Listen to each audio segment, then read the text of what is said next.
자, 일어나십시오. 예배드리겠습니다.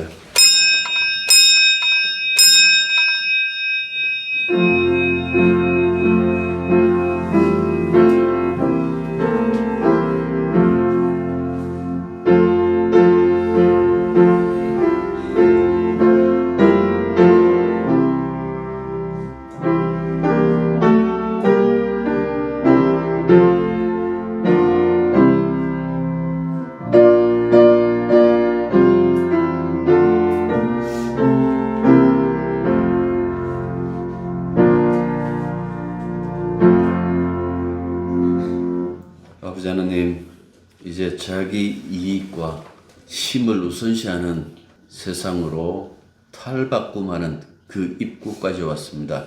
지난날의 그 평화가 얼마나 소중했는지를 다시금 저희들 깨닫게 해주시고, 서로 미워하고 서로 죽이는 그 일이 아니라 이해하고 사랑할 수 있는 그런 세계가 다시 펼쳐질 수 있도록 우리 모두에게 은혜를 내려주시기만 간절히 바라고 원합니다. 예배를 드리는 순간순간마다 믿음이 무엇인지, 진정한 사랑이 무엇인지 깊이 고민하게 하시고, 오늘도 이 예배를 통해 우리가 우리 은혜 받은 것만 헤아릴 것이 아니라 그 은혜를 어떻게 나눌 것인가도 고민할 수 있는 귀한 시간이 되게 도와주옵소서. 예수님 이름으로 기도드립니다. 하나님 말씀 누가복음 8장 22절부터 25절. 하루는 제자들과 함께 배에 오르사 그들에게 이르시되 호수 저편으로 건너가자 하시매 이에 떠나 등할 때 속에서 잠이 드셨니 마침 광풍이 호수로 내치매 배에 물이 가득하게 되어 위태한지라. 제자들이 나와 깨워 이르되 주여 주여 우리가 죽겠나이다 한데 예수께서 잠을 깨사 바람과 물결을 꾸짖으시니 이에 그쳐 잔잔하여지더라. 제자들에게 이르시되 너희 믿음이 어디 있느냐 하시니 그들이 두려워하고 놀랍게 여겨 서로 말하되 그가 누구이기에 바람과 물을 명하며 순종하는가 하더라. 아멘. 자, 누가복음 8장 우리가 이제 오늘 22절부터 읽었는데 이 나머지 부분은 4개의 기적 이야기로 채워져 있습니다. 이 이야기가 이제 하루는 하고 이렇게 시작을 해요. 22절 보면 첫 단어가 하루는 하고 시작하잖아요. 그리고 이어서 나오는 이 모든 이 서파들, 이 이야기들이 누가가 하루라는 작품 틀 안에서 연이어 나오도록 이거 지금 의도적으로 배치한 거예요. 왜 이렇게 한 거 하니까 시간적인 이 경계잖아요. 하루는 하고 이렇게 시작하는데 이 이야기 속에서 다 같이 다뤄줬으면 좋겠다라는 그 마음을 품고 있기 때문에 그렇다라는 그 말씀입니다. 그것이 우리가 읽었던 것처럼 자연을 제어하시는 예수님 혹은 자연을 순종케 하시는 예수님 이렇게 얘기할 수 있겠죠. 그 다음에 26절부터 39절까지 보면 강하고 악한 영을 굴복시키시는 예수님. 그리고 나머지는 12년이라는 공통점을 가지고 두 여인을 다뤄요. 하나는 12해 동안 혈루병을 앓았던 그 여인을 다루고 또 하나는 12해 이 땅에서 살았던 12살 소녀의 죽음을 구원하시는 그 이야기를 담당하고 있는 거예요. 그래서 이 모든 틀을 가지고 하시는 말씀이 예수님은 창조주다, 구속주다, 예수님은 우리를 충분히 구원하고도 남는다라는 어떤 그 이야기를 이 하루라는 이 시간 안에다 집어넣어서 거기서 이 이야기들을 다루고 있다라는 그 말씀입니다. 그래서 우리가 이 전체를 읽으면서 예수님이 누구신지 이거 제자들이 물었잖아요. 도대체 이분이 누구시게? 라고 이렇게 묻는데 이런 어떤 그 근본적인 어떤 그 질문을 우리도 가지고 있어야 되는 거예요. 제자들이 그걸 얘기를 하잖아요. 우리를 구원할 만한 분인지, 우리가 과연 순종할 만한 분인지, 이 질문 속에 그 모든 것들이 다 들어있는 것처럼, 우리 9장에서 이렇게 보면, 그 다음에 12제자 파송하는 그 이야기가 나와요. 제자들을 파송하는데, 이 파송받은 제자들에게서 예수님의 능력이 나타나잖아요. 그래서 이걸 보면, 분명히 이러한 예수님과 제자들이 하나로 연합했다라고 이렇게 우리들에게 설명해 주면서 과연 이렇게 예수가 연합된 교회가 나타내는 그 역할이 뭘까? 교회가 해야 되는 그 역할이 뭘까? 과연 교회는 우리의 구원과 순종을 다룰 만한 권위를 보유하고 있는가 하는 이 질문까지 담겨져 있는 거예요. 그러니까 예수님만 보는 것이 아니라 그 예수님과 연합된 교회까지 함께 보는 거예요. 누가가 그렇잖아요. 사도행전까지 이어진다고요. 그래 끝까지 가보면 교회 이야기하거든요. 그래서 예수님과 교회가 하나로 묶어져 있는데 이 과연 우리가 예수님을 봤던 그 시선만큼 교회에서도 나타나느냐? 교회가 순수하게 예수님이 지향했던 그 목표점을 가고 있느냐라는 그 관한 질문이기도 하다라는 그 말씀입니다. 그래서 길게 보면 누가복음 8장 22절부터 9장 6절까지 12사도를 보내잖아요. 사도라는 그 자체가 보내심을 받은 자들이라는 이런 뜻인데 이 사도들의 특징이 뭡니까? 예수님의 부활을, 그 부활의 능력을 그걸 경험을 해요. 그런데 그 부활의 능력을 경험하는데 그건 자기 부활 아니잖아. 예수님의 부활이잖아요. 그것도 성령께서 이렇게 일으키시는데 이런 과정들을 통해 갖고 이 사도들이 무엇을 보는가 하니까 모든 것이 다 예수님으로부터 이렇게 흘러져 나오는구나. 예수님이 성령을 통해서 우리들에게 이 능력을 주시는구나. 자기 능력이 아니에요. 그래서 베드로도 그렇고 사도도 그렇고 이렇게 얘기를 해요. 왜 사람들아 우리를 주목하느냐? 이 일을 한 것은 우리가 아니고 너희들이 십자가에 못 박아 죽였던 그 예수가 바로 이 안절병기를 일으켰다. 죽은 자를 살렸다. 장님을 눈뜨게 했다. 그 얘기를 한다고요. 그런 얘기를 통해 가지고 끊임없이 주님으로부터 이 교회와 이 주님의 권위가 능력이 순환하고 있다라는 그 사실을 이들의 고백을 통해서 우리들에게 말씀해 주고 있죠. 이건 굉장히 중요한 요건이에요. 우리 능력 없는 사람들이에요. 우리 윤 장로가 50줄이 넘었으면서 눈물이 나왔는지 성령이 마음을 때려서 눈물이 나왔는지 그건 이제 우리 윤 장로님은 알겠지만은 우리 능력은 아니에요. 분명히 세상에 능력이 있는 우리 목사님 능력 있다. 천만의 말씀 능력 없어요. 세상에 그런 목사 없어요. 사기꾼은 있죠. 자신이 마치 큰 능력을 가지고 있는 것처럼 그 외적인 애들 다 사기꾼이에요. 속지 마세요. 감히 그들과 비교할 수 없는 사도 바울, 이분들의 그 순간순간이 예수님의 능력이었지 자기 능력이 아니었다라는 그 얘기를 끊임없이 반복하고 있어요. 그런데 이제 와서 내가 능력이 있다고요? 그것만큼 큰 사기가 어디 있겠어요? 교회가 능력을 가지고 있는 것 아니에요. 그리고 예수님 능력을 생각해 보십시오. 우리가 이 자연을 순종시키는 예수님 강하고 악한 영 군대기시잖아. 그러니까 이 악한 영들을 굴복시키는 예수님 보면서 우리도 이만한 능력이 있다? 착각하고 있는 거예요. 예수님이 그 능력 가지고 우리 구원 안 했어요. 십자가에 매달려 죽는 걸로 우리를 구원했어요. 진짜 예수님의 능력이 무엇인지 알지 못하면 늘 이런 것만 쫓는다고요. 예수님이 귀신을 쫓아냈으니까 우리도 귀신을 쫓아내자. 한국교회 수많은 이 이단들의 특징이 뭔가 하니까 바로 이런 어떤 이야기 속에 파묻혀 있는 거예요. 주님의 능력이에요. 가끔씩 왜 우리 이런 얘기 하잖아요. 제 제자입니다. 충분히 얘기할 수 있어요. 내 제자입니다라고 했기 때문에 내 제자이기에 내 능력을 이 사람에게 준 건가요? 아니요. 나는 소개한 것밖에 없어요. 내가 먼저 예수님을 만나고 내가 소개했더니 이 사람도 예수님을 만났어요. 그러면 예수님이 나를 통해서 이 사람에게 갈 것 같아요? 아니에요. 구약에는 비슷하게 그렇게 보이는 것처럼 보이는데 신약에서는 그런 거 없어요. 주님의 능력은 배우는 것 아니에요.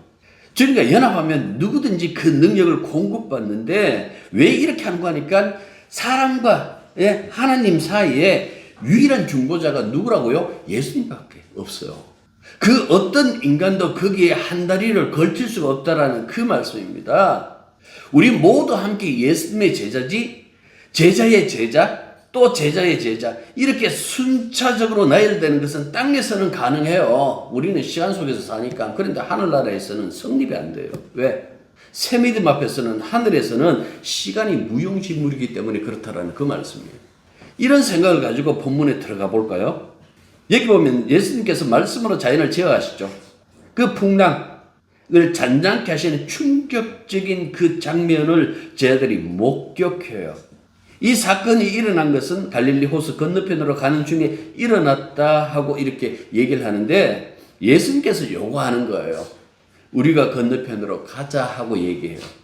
그리고 다 함께 배를 타고 가다가 그렇게 큰 풍랑을 만나요.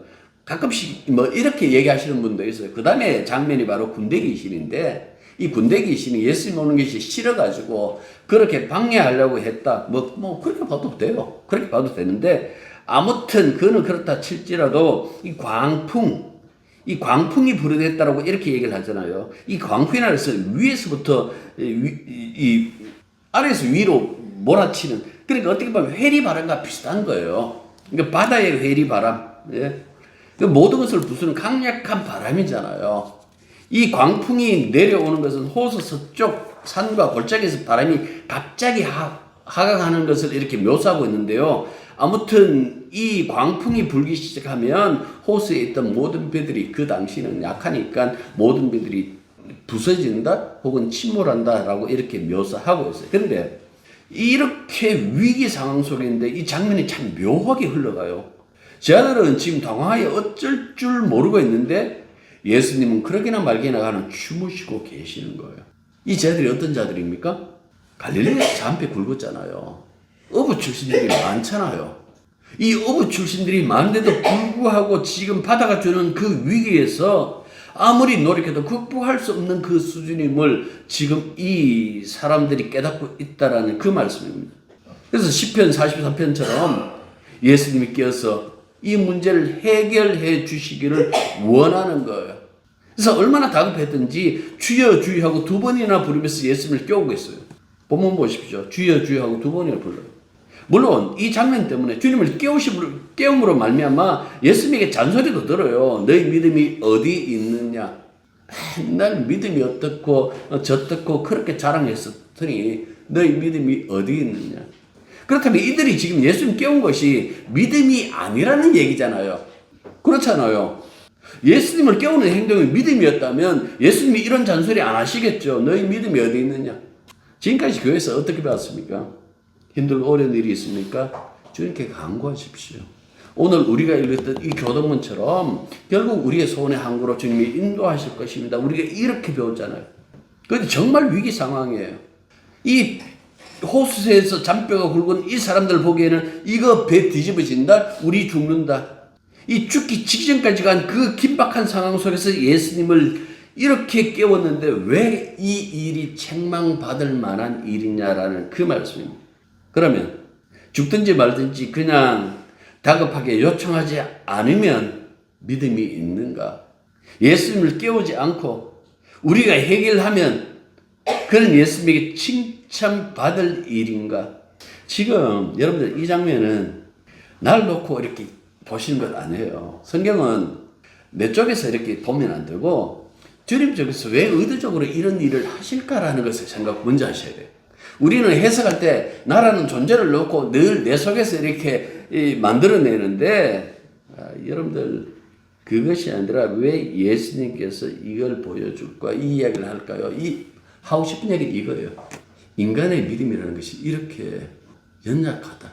너희들이 항상 믿음이 있다고 그렇게 떠벌리는데 그 믿음은 믿을 것이 안 된다. 너희 믿음은 항상 내가 살기 위해서 내놓는 것이지 너희 믿음이라는 것은 원래 하나님의 뜻과 관계가 있거든요. 믿음은 내가 얼마나 예수님을 신뢰하고 예수님을 내 쪽에서 이야기를 하는 것이 아니고 믿음이라는 단어가 나오면 이건 하나님의 뜻과 관계가 있구나, 말씀과 관계가 있구나 이렇게 생각하셔야 돼요.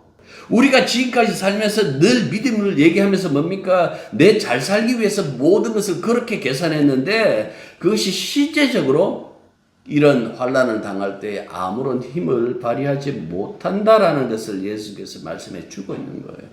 깨우지 말라는 것 아니에요. 힘들 때 예수님을 붙잡고 흔들지 말라는 것 아니에요. 다 해도 되는데 너희들의 믿음이라는 것이 일단은 그 실체, 그 사실 하나만은 너희들이 깨닫고 있었으면 좋겠다. 그래서 이 사건이 있는 거예요. 기도할 때마다 금식도 하고 때로는 눈물로 기도하기도 하고 때로는 큰 소리로 기도하기도 하고 때로는 속삭이기도 하고 우리 여러 방식으로 이렇게 주님을 이렇게 다급하게 깨워요. 근데 그 다급하게 깨우는 것이 뭡니까? 진짜 예수님을 신뢰해서 그런 건지 아니면 내가 이때까지 예수 믿었는데 나는 내 처지, 지금의 처지를 이해 못하겠어요. 왜 내가 이런 일 당해야 되는데? 라는 어떤 그런 불평인지요. 대부분 불평일 때가 굉장히 많죠. 내가 이때까지 헌신했는데 왜 날 이런 어떤 자리까지 밀고 갑니까? 내가 예수님과 동행하는데 이 동행하고 있는 이 자리에 풍랑 따위가 감히 불어대는가? 분명히 믿음이 좋으면 모든 상황이 다 좋아진다고 그렇게 예수 믿었는데 내가 지금 힘들게 사는 것은 주님이 날 돌보지 않아서 그런 것 아닙니까? 한국교회 한때 그랬잖아요. 조영기 목사가 있을 때 지금은 거기에 내 설교 전혀 안 들으니까 뭐라고 얘기하는지 모르겠지만 물건 살 때 순복음 이렇게 순참기름 이참에 아닐 확률이 굉장히 많아요. 순자 들어가고 참자 들어가고 이게 참 좋은 말인데 그죠? 그런 어떤 이야기들이 여기에 다 담겨져 있는 거예요. 오늘 본문 보십시오. 다시 보십시오. 하루는 하고 시작하죠. 여러분들 구약에서 이렇게 시작하는 데가 있어요. 기억나십니까? 그 권도 설교했어요.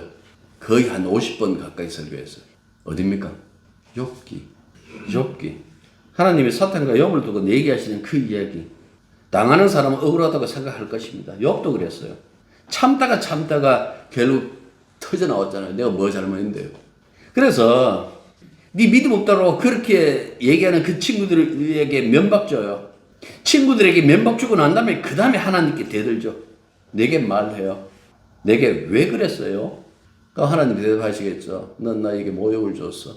이거는 영화 대사예요. 영화 대사인데요. 이렇게 봐도 돼요. 여러분들 만약에 욥이 깨지지 않았다면 모두 다 욥을 따라해요. 이게 진짜 믿음입니다.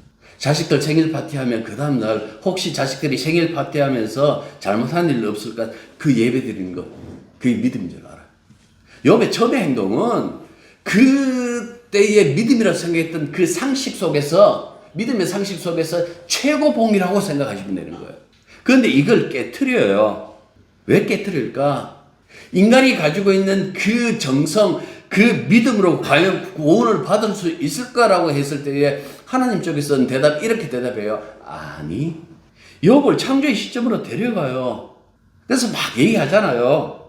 인간의 무력함, 내가 창조할 때 네가 어디 있었느냐? 왜 아무것도 없는 땅에 비가 내린 줄 이유를 아느냐? 이렇게 물으시잖아요. 그 무력함을 알게도 하는 것도 있겠지만은 그 창조 시기에 인간의 죄를 범했어요. 범죄. 그래서 욥의 마지막에 보면 친구들의 죄를 욥이 대신 중보해요. 왜 이렇게 할까? 중보자의 제사를 통해서 죄인을 용서하신다는 것을 욥과 세상에 알리기 위해 욥기가 있는 거예요. 욥은 자기 의롭, 물론 욥이라는 욥이 의인이라는 이 단어가 나와요. 에스겔서인가 보면. 근데 그 의롭다고 했을 때 그 의인은 채 모자라는 의미예요. 욥이 나중에 의롭다고 인정받았다. 여러분들 이렇게 행동이 의롭다고 인정받았다. 아니에요. 욥이 스스로 고백했잖아요. 제가 무지한 소리 했습니다. 제가 아무것도 몰랐습니다. 자기만 고통당한 줄 알았는데 하나님에게 고통을 당하시거든요. 인간의 죄 때문에. 그래서 제가 그때 설교하면서 이런 말씀을 드렸을 거예요. 욥기의 핵심은 욥을 죄인의 자리에 세우는 거다 그랬어요. 비록 친구들의 잘못, 용서를 비는 제사를 욥이 대신 드렸지만은 욥은 안 거예요.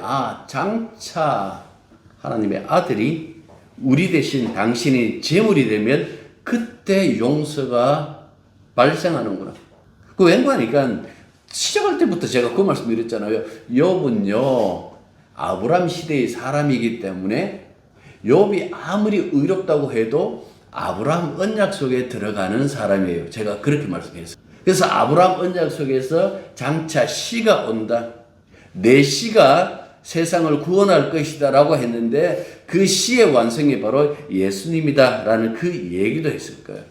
예수님의 어떤 이 대속의 죽음으로 말미암아 우리가 용서받고 의롭게 되는 거예요. 그 이야기가 구약부터 신약까지 꾸준하게 계속 내려왔다고 그렇게 말씀드렸어요. 그런데 소위 신앙이라는 우리들의 어떤 그 인생을 막 흔들어 보면 깔아앉았던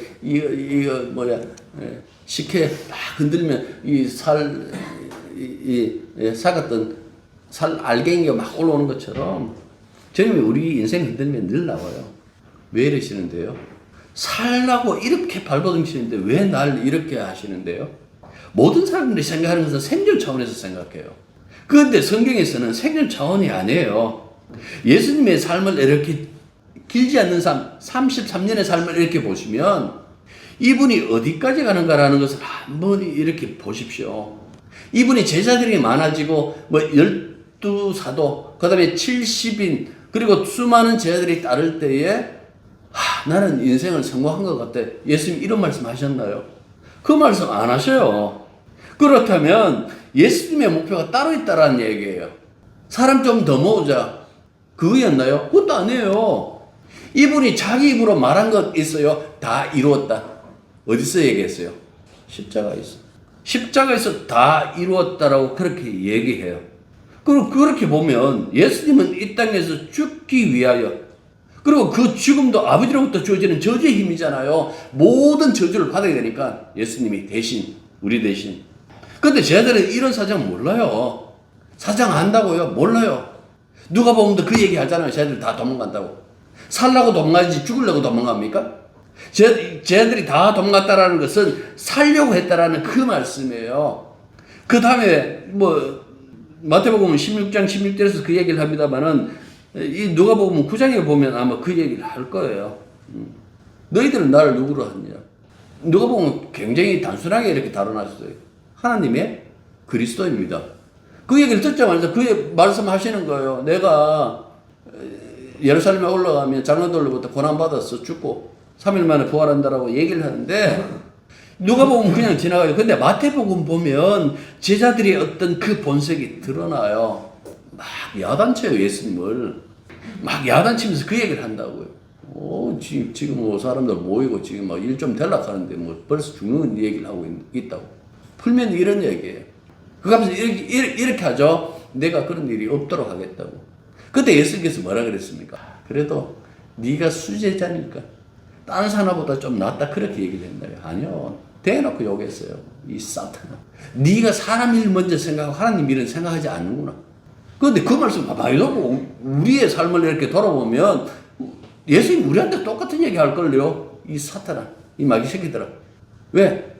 우리는 하나님 일보다 사람의 일을 먼저 생각하니까요. 늘 내가 살 그 일을 먼저 생각하지 하나님 일 먼저 생각합니까? 안 하잖아요. 그래서 이런 부분들을 보고 우리가 이렇게 돌아본다면 주님한테 고마운 마음이 생기는 것이 신앙이에요. 맨날 우리가 환경만 보잖아요. 저도 환경만 봐요. 그래서 기도할 때 이렇게 시작했어요. 아까 윤장로 기도한 것처럼 힘 제일 센 놈이 나 이제 안 지켜줄래. 그러니까 할아버지, 아버지가 이제 마음이 좀 좋아가지고, 아이고, 불쌍하다. 반미개 보내라. 용돈 좀 줘라. 이렇게 하고 했는데, 이제 와갖고, 야, 너 할아버지, 우리 아버지한테 다 뭐 얻어먹었지. 이제 내한테 다 내놔. 지금 이렇게 하고 있잖아요. 표정도 보십시오. 나 힘 있어. 어느 놈이 더 까불어봐. 야, 니 왜 양복 안 입고 왔어? 응? 최소한 미국 대통령 만나려면 양복이라도 입고 와야지. 저 나라는 다행스러운 거는, 그 주변에서 말릴 사람들이 있다는 거예요. 저들은 예수님보다 환경을 먼저 봐요. 우리처럼. 우리도 역시 마찬가지예요. 환경이 좋으면 예수님한테 고맙다 얘기하고 환경이 나쁘면 예수님한테 짜증내요. 네. 두덜대죠. 그러니까 예수님을 먼저 생각하는 것이 아니라 환경을 먼저 봐요. 이게 인간의 한계예요. 우리 그러지 맙시다. 그 얘기 하려는 건 아니에요. 우리 아무리 그러지 맙시다 해도 돌았으면 환경 봐요.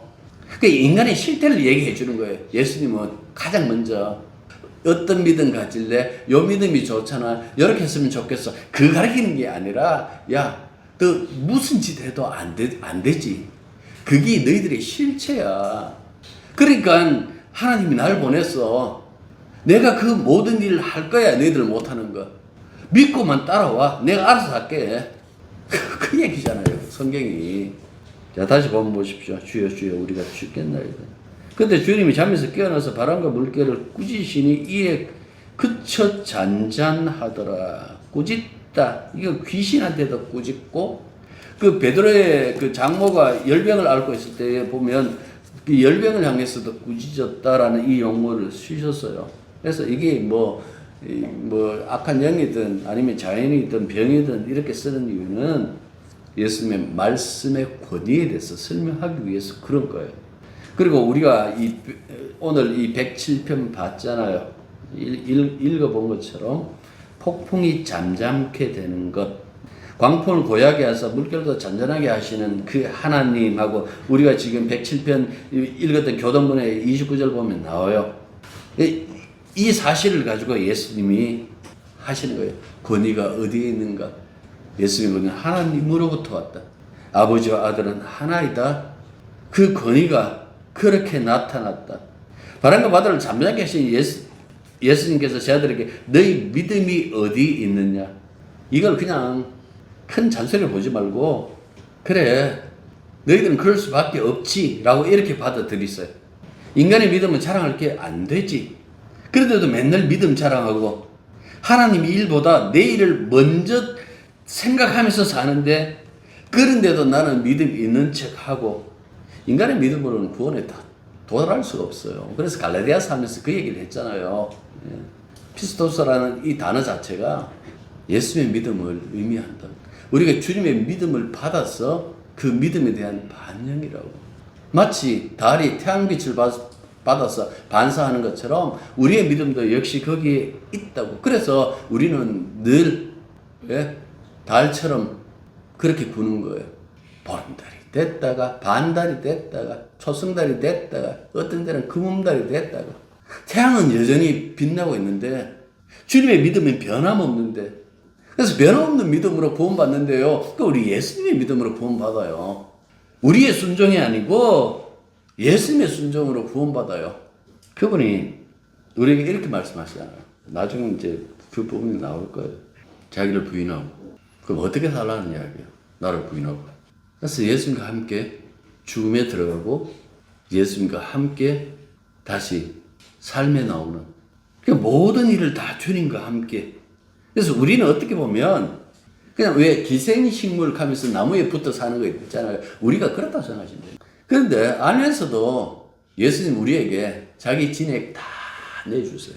마음껏 바로 복사. 우리의 관심은 쟤들처럼 예수님 자체에 관심을 쏟아야 되는. 그가 누구에게 바람과 물이 명함에 순종하는 것. 예수님 자체에 관심을 쏟아야 되는데 늘 이기적으로 생각하죠. 내부터 생각하고 그 다음에 예수님 생각하잖아요. 야, 우리 예수님은 바람과 바다를 잠잠케 하시는 예수님. 맨날 큰 소리 치다가 내 삶이 고되고 내가 이런 풍랑에 빠지면 뭡니까? 그때마다 불평한단 말이에요. 왜 날 안 돌아보십니까? 그런데도 참 용하시죠. 누가? 예수님이 우리 안 버리시니까. 이걸 갖고 구약에서 사랑이라고 해요. 아기 집의 사랑, 그것도. 그걸 긍휼하고 이렇게 얘기해요. 불쌍히 여기는 그 마음. 이것까지 잡으시고 용서하시는 그분 바로 우리 주님. 그래서 여러분들 우리가 주님 앞에 설 때마다 이렇게 고백해야 돼요. 예수님 나 죄인입니다. 그러나 예수님의 용서가 가진 그 힘을 믿습니다. 그게 뻔뻔스러울 수 있는데 예수님의 용서가 가지고 있는 그 힘을 믿습니다. 라고 하는 것이 여러분 우리들의 순종이에요. 바람과 바다만 순종하는 것이 아니에요. 우리도 순종하는데 우리의 순종이 뭔가 하니까 주님의 용서하는 그 힘, 그 능력을 믿는 것. 뻔뻔스럽지만은 그렇게 고백하는 것이 우리들의 순종이다라고 이렇게 보십시오. 기도하겠습니다. 말씀의 은혜 속에 우리가 들어갈 때마다 참 힘들겠지만 우리 자신을 벗어놓고 들어갈 수 있는 그 지혜를 성령을 통하여 우리들에게 허락하여 주옵소서. 말씀 안에 깊은 그 하나님의 사랑이 담겨져 있다라는 것, 예수님의 피 권세가 넘치고 있다라는 그 사실을 잊지 말게 해주시고 늘 주님의 용서의 힘, 그 권위를 믿는 것으로 우리의 순종을 나타낼 수 있도록 우리의 믿음 생활이 이 세상의 삶이 항상 지혜롭게 해 주시옵소서. 예수님 이름으로 기도드립니다. 아멘. 이제는 우리 주 예수 그리스도의 은혜와 하나님의 크신 사랑과 성령의 교통하심이 진실로 주님의 말씀에 늘 순종하는 모습으로 죄인입니다. 하나님의 용서를 믿습니다 하고 늘 주님과 동행하는 것을 기쁨으로 여기는 당신의 자녀들 위해 이제부터 항상 함께 있기를 축원합니다. 아멘.